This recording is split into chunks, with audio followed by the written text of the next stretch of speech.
नमस्कार, मैं हूं आपके साथ शिप्रा झा और आप देख रहे हैं दो दनादन। बुलेटिन की शुरुआत बड़ी खबर के साथ करेंगे। दिल्ली में प्रदूषण पर केंद्रीय मंत्री नितिन गडकरी का बड़ा बयान सामने आया। एक कार्यक्रम में नितिन गडकरी ने कहा कि वो 2 दिन मुश्किल से दिल्ली में रहते हैं, उनके गले में इंफेक्शन हो गया है। साथ ही उन्होंने कहा कि दिल्ली प्रदूषण से त्रस्त क्यों है। हालांकि उन्होंने ये भी कहा कि मैं ट्रांसपोर्ट मंत्री हूं और हमारे कारण 40% प्रदूषण होता है।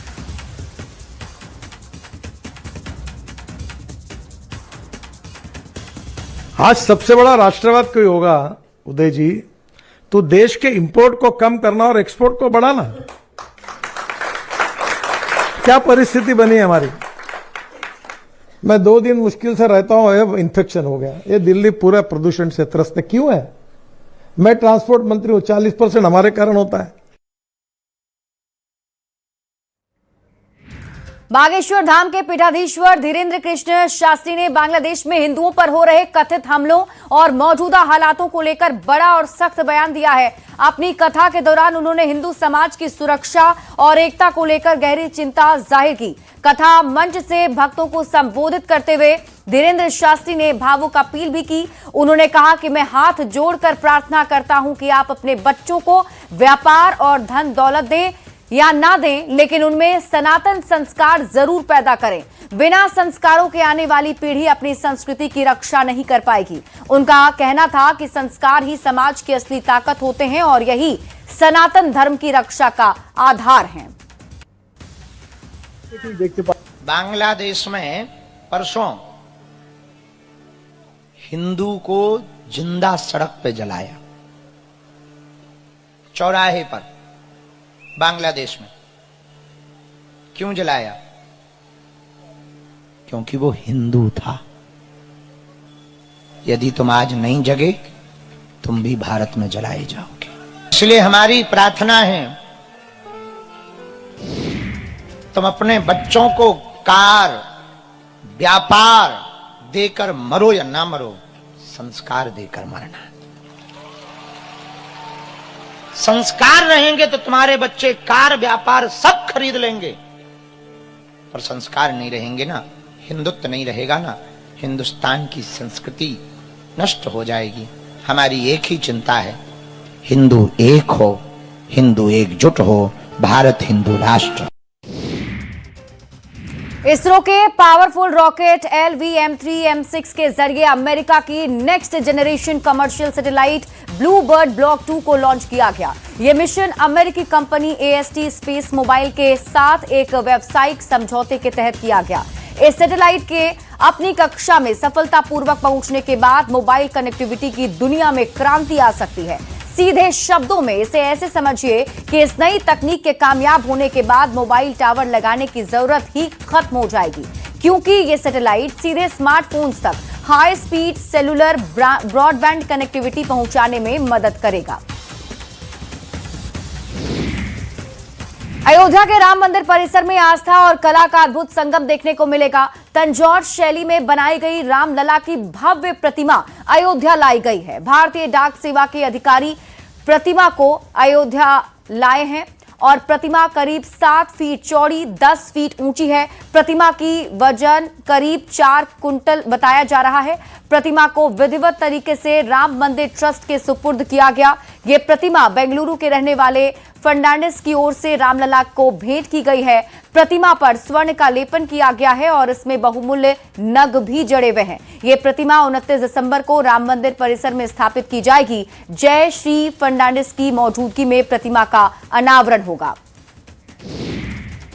बांग्लादेश में कट्टरपंथी बेलगाम हो चुके हैं। छात्र नेता उस्मान हादी की हत्या के विरोध की आड़ में बांग्लादेशी हिंदुओं को चुन चुनकर निशाना बनाया जा रहा है। बांग्लादेश के चिटगांव जिले में कट्टरपंथियों ने कई हिंदू परिवारों को उनके घरों में बंद करके जिंदा जलाने की कोशिश की। बताया जा रहा है कट्टरपंथियों ने एक गांव में 2 हिंदू घरों के दरवाजे बाहर से बंद कर दिए और फिर उन दोनों घरों में आग लगा दी। जिस वक्त दोनों हिंदू परिवारों के घरों में आग लगाई गई, उस वक्त घर में कुल 8 लोग मौजूद थे और सभी सो रहे थे। आग लगने के बाद बाद जब परिवार के लोगों ने बाहर निकलने की कोशिश की तो उन्हें दरवाजा बाहर से बंद मिला। जान बचाने के लिए परिवार वालों ने घर की दीवार तोड़ दी और बाहर निकलकर अपनी जान बचाई है। इससे पहले 19 दिसंबर को कट्टरपंथियों ने बीएनपी नेता बिलाल हुसैन के घर को पेट्रोल डालकर आग लगा दी थी। इस घटना में उनकी 7 साल की बच्ची घर में जिंदा जल गई थी, जबकि 18 दिसंबर को ढाका के पास भालुका में कट्टरपंथियों ने दीपू चंद्र की पीट कर हत्या कर दी थी। बांग्लादेश में हुए उपद्रव को लेकर किशनगंज बीएसएफ हेडक्वार्टर के अधीन पश्चिम बंगाल से सटे सभी बांग्लादेश बॉर्डर पर जवान अलर्ट कर दिए गए हैं। बॉर्डर पर लगातार पेट्रोलिंग की जा रही है और संदिग्धों पर भी नजर रखी जा रही है। भारत पाकिस्तान नियंत्रण रेखा पर स्थित पुंछ में क्रिसमस की धूम देखने को मिल रही है। यहां ईसाई समुदाय के लोगों की जनसंख्या कुछ हजार में है। ईसाई समुदाय के मोहल्ले रंग बिरंगी रोशनी से सजाए गए हैं। वहीं पैरिश काउंसिल ऑफ पुंछ के प्रधान नन्ना गिल ने न्यूज 18 से बातचीत करते हुए बताया कि कल क्रिसमस के उपलक्ष्य में नगर के मोहल्ला रानी बाग नई बस्ती में से एक भव्य शोभा यात्रा भी निकाली जाएगी। हमारा जो जुलूस निकलेगा और जुलूस की जो क़यादत है वो हमारे फादर जॉर्ज श्री मुनीलाल जी जो हमारे चौधरी हैं, और हम सब मिलके यहाँ से जुलूस निकालेंगे। जितने भी हमारे ईसाई समुदाय के लोग हैं सब नई बस्ती से जुलूस निकालेंगे और अपने किला मुबारक मेन बाज़ार से होके जे रोड से होके सीधा कामसर चर्च में जाएंगे। तो मैं सभी पुंछ निवासियों को ये अपील करता हूँ कि सब जितने भी धर्म के लोग हैं सभी जुलूस में शामिल हो और इस जुलूस की शोभा बढ़ाएं। और 25 को जो है हमारा एक चर्च में बहुत बड़ा फंक्शन होता है, चर्च में प्रे होती है और उसमें जो है हम सभी लोगों के लिए, अपने देश के लिए और पूरी दुनिया के लिए प्रे करते हैं कि जैसे प्रभु यीशु मसीह ने। उधर हिमाचल में भी क्रिसमस का जश्न शुरू हो चुका है। आज क्रिसमस ईव है और बच्चे सांता क्लॉज से मिलने वाले गिफ्ट का इंतजार कर रहे हैं। हिमाचल प्रदेश में जगह जगह क्रिसमस को लेकर खास आयोजन किए गए हैं। चंबा के एक स्कूल में क्रिसमस सेलिब्रेशन का आयोजन हुआ। स्कूल परिसर को गुब्बारों, झालर और क्रिसमस ट्री से सजा दिया गया है। सांता क्लॉज ने केक काटा और बच्चों को टॉफियां और गिफ्ट भी दिए। बच्चों ने जिंगल बेल गाने पर डांस करते हुए खूब मस्ती की। अनिल कुमार जी, उन्होंने 42 इयर्स अपने इस कार्य को दिए। सूरी अंकल की सहायता से उन्होंने स्कूल्स में शुरू किया। सूरी सर की जब 25 को हम निकलते हैं, सर ने पहले दिन से ही उनके साथ खड़े रहे। तो सूरी सर के साथ मिलके तो उन्होंने चंबा में हर जगह एक भाईचारे का प्रतीक दिया कि हर एक धर्म एक है और सब भाईचारे के साथ रहते हैं। तो मैं उनका बेटा जेकब, तो आज उनके जाने के बाद उनकी ये जो प्रथा चल रही है सर के साथ मिलके, और जब तक चंबा रहेगा ये प्रथा चलती रहेगी। सर के साथ मिलके हम भाईचारे का एक प्रमाण हमेशा देते रहेंगे उनके आशीर्वाद के साथ। राइजिंग स्टार 2005 से सभी धर्मों के जितने भी त्योहार होते हैं उनके बारे में बच्चों को अवेयर करता है और उनको धूमधाम से सेलिब्रेट करता है। इसमें हम बच्चों को ये बताना चाह रहे हैं कि सर्व धर्म की रिस्पेक्ट करनी चाहिए, भाईचारे की रिस्पेक्ट करनी चाहिए। हमारे चंबा में, ना केवल चंबा में बल्कि हिमाचल में और हमारे भारत में भी भाईचारे की बहुत सी मिसालें हैं। तो मैं नहीं चाहता हूँ कि इसको किसी धर्म से जोड़ा जाए। हमारा पर्पज़ है इंसानियत का, और इंसानियत के नाते जो है हम हर तरह के धर्म के त्यौहार मनाते हैं। तो राइजिंग स्टार का चेयरमैन और प्रिंसिपल होने के नाते मैं एक संदेश जो है सोसाइटी को देना चाहता हूँ कि आप अपने बच्चों को हर धर्म के बारे में नॉलेज दें, ज्ञान दें, उसकी रिस्पेक्ट करना सिखाएं, भाईचारे की रिस्पेक्ट करना चाहें, क्योंकि सबसे ऊपर जो है वो इंसानियत है और भाईचारा है और हमें वो निभाना चाहिए। वहीं क्रिसमस और न्यू ईयर का जश्न मनाने के लिए मनाली में भारी संख्या में सैलानी उमड़ पड़े हैं। आज क्रिसमस ईव पर मनाली में जमकर जश्न मनेगा। मॉल रोड को बेहद खूबसूरत तरीके से सजा दिया गया है, जहां कल भी सैलानियों ने जमकर जश्न मनाया था।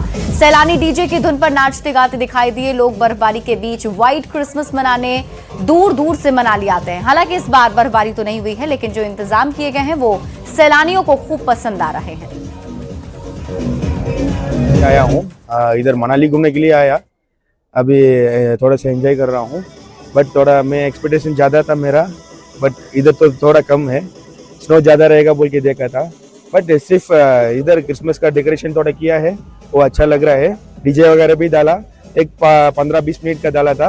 आई थिंक कल से थोड़ा इवनिंग 6 बजे से रात 11 तक चलेगा बोल के देख रहा हूँ। We have come to enjoy the climate, and the climate is absolutely phenomenal.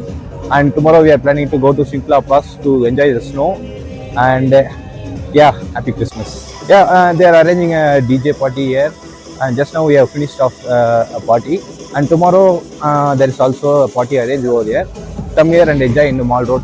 Happy Christmas and Happy New Year.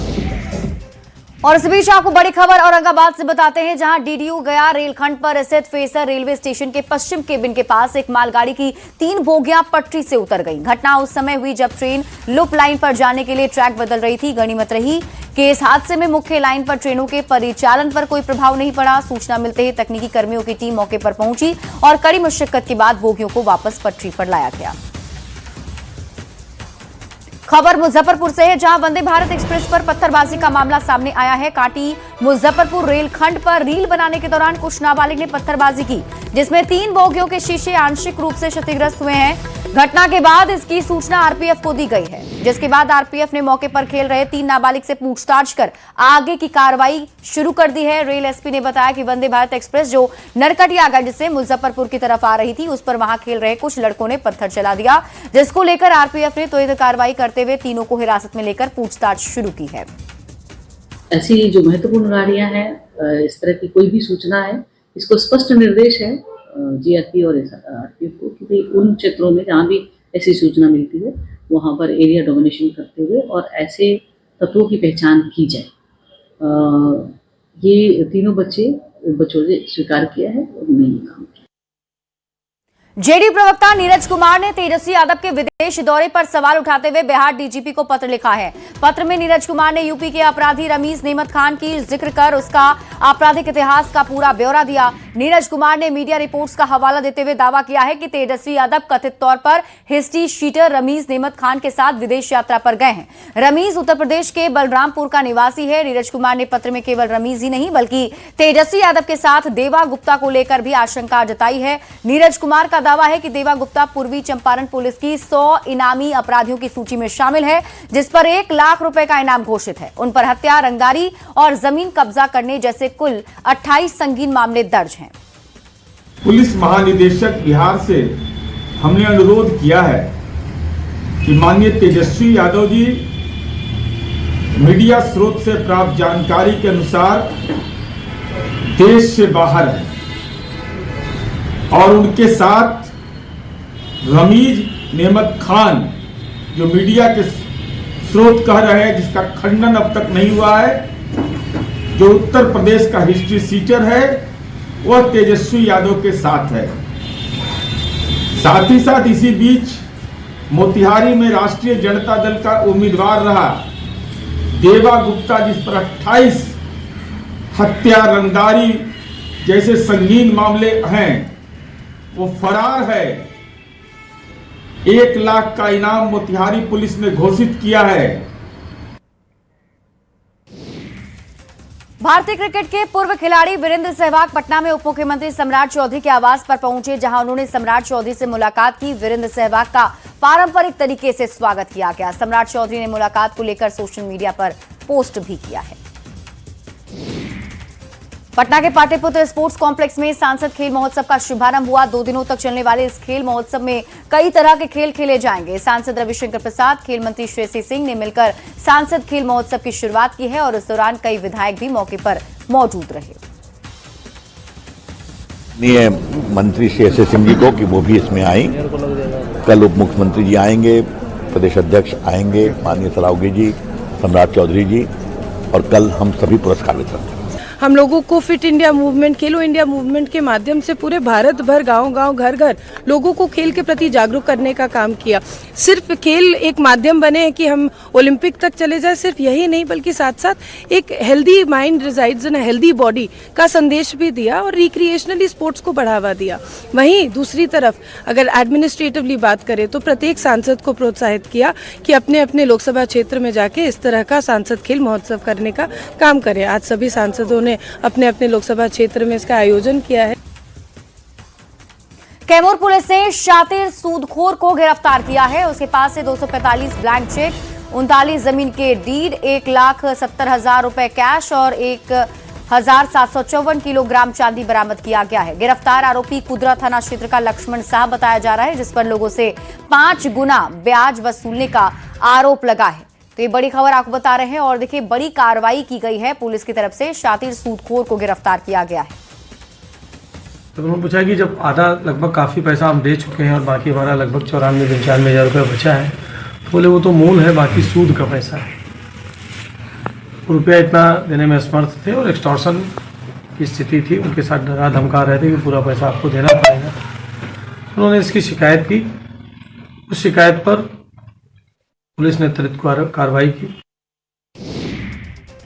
Jammu Kashmir के बांदीपुरा में भारी बर्फबारी के चलते 85 किलोमीटर लंबा रास्ता पिछले 4 दिनों से बंद था, जिसे अब हटाया जा रहा है। बीआरओ की टीम को सड़क से बर्फ हटाने के लिए लगाया गया है। जगह जगह रास्तों पर लोग फंसे हुए हैं। उम्मीद है कि आज रास्ता बहाल हो जाएगा। प्रशासन रास्ता साफ करने में जुटा हुआ है और जल्द से जल्द आवाजाही को दोबारा शुरू करने का आश्वासन दिया जा रहा है।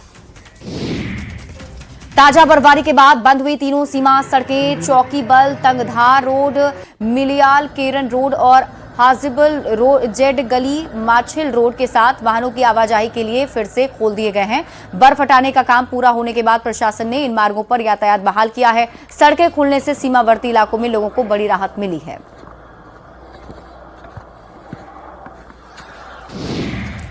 श्रीनगर में रात का तापमान 3 डिग्री सेल्सियस दर्ज किया गया, जो सामान्य से 2.4 डिग्री ऊपर दर्ज किया गया है। कश्मीर के अधिकांश हिस्सों में रात के तापमान औसत से अधिक रहने के कारण मौसम अपेक्षाकृत गर्म बना रहा, जिससे पर्यटक और लोगों को ठंड से थोड़ी राहत मिली।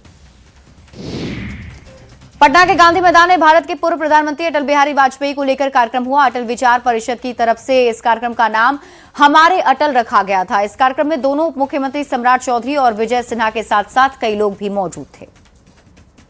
इस देश के लिए कवि भी थे, राजनेता भी थे और कठोर निर्णय लेने वाला कोई नेता इस देश में हुआ तो उसका नाम भी अटल बिहारी वाजपेयी था साथियों। और आप याद कीजिए, जब अटल जी प्रधानमंत्री थे, दुनिया के सभी देशों ने मना किया कि आप विस्फोट नहीं कर सकते।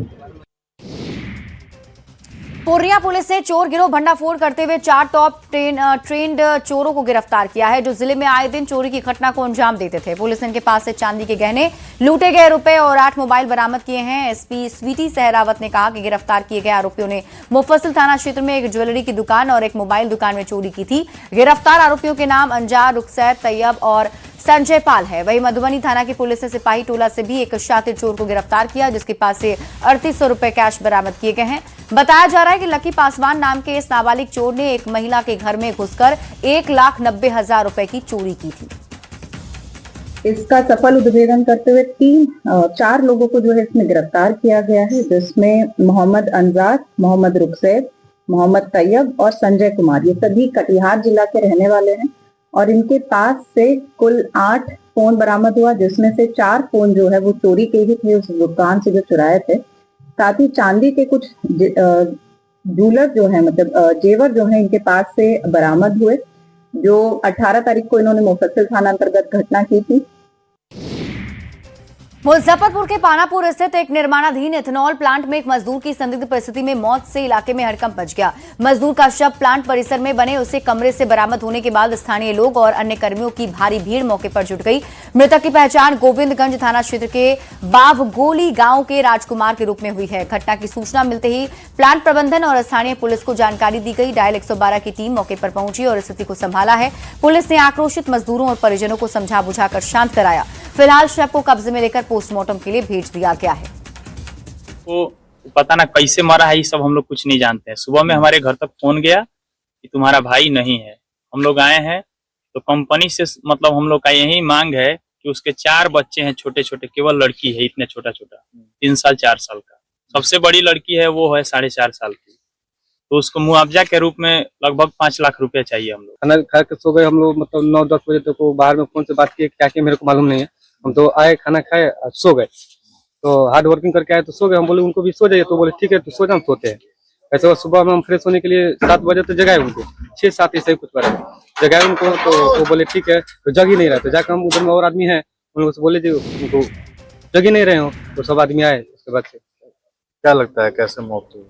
वो क्या भगवान जाने सर क्या कैसे हुआ। संदिग्ध परिस्थिति। हाँ। खबर बक्सर से है, जहां गैंगरेप के एक मामले में 5 दोषियों को बक्सर सिविल कोर्ट ने आजीवन कारावास की सजा सुनाई है। यह फैसला जिला एवं अपर सत्र न्यायाधीश अमित कुमार शर्मा की अदालत ने सुनाया है। पीड़िता की मां ने साल 2023 में बक्सर जिले के इटारी थाने में मामले को दर्ज कराया था और इस केस में जांच के दौरान बक्सर पुलिस को ठोस साक्ष्य भी मिले थे, जिससे स्पष्ट हुआ था कि नाबालिग का अपहरण उसके साथ गैंगरेप किया गया है। इटारी थाने से संबंधित है और विशेष न्यायालय एडीए 6 सह पॉक्सो न्यायालय द्वारा निर्णय दिया गया है, जिसमें नाबालिग बच्ची के साथ सामूहिक दुष्कर्म का मामला था। बच्ची अपने मित्र के यहाँ से आ रही थी, तो रास्ते में एक पुरुषोत्तमपुर जगह है जो इटारी थाने में पड़ता है, वहाँ बच्ची को रोकने के लिए बोला गया। बच्ची रोकी और वहीं पर सारे लोगों ने 5 लोगों ने उसके साथ सामूहिक दुष्कर्म किया, जिसमें गोविंद सिंह, रोशन सिंह, विनय सिंह, शिव विलास राम और एक अन्य था, उसका नाम याद नहीं आ रहा है। इन सारे लोगों को कोर्ट ने दोषी पा करके पॉक्सो की धारा 6 में आजीवन सश्रम कारावास की सजा सुनाई है। और यहाँ रुकने एक छोटे से ब्रेक के लिए जल्द लौटते हैं वापस।